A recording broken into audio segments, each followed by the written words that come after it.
I couldn't be happier today kasi parang this gave me another motivation, you know, yung gigising ka sa umaga na meron kang nilook forward. So I am so excited. I'm very happy that this is happening. To everyone po, sana kung paano nyo sinuportahan yung Hello, Love, Goodbye, sana makuha din po namin yung supportang yun and more pa, times 2 pa. So, Hello, Love again in cinemas, exclusively on in cinemas, November 13, 2024. Talaga ba? Talaga ba? Paulit-ulit sa playdate eh. Nung sinabi mong may looking forward ka na gumising araw-araw, parang ang daming kinilig bigla dito sa ano eh. Naghampasan ng balikat bigla eh, no? Kat, ikaw na. Sumobra ba ako sa punchline? Okay, Catherine, go ahead.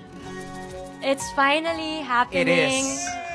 Gabi, ngayon lang nagsisink in sa amin actually.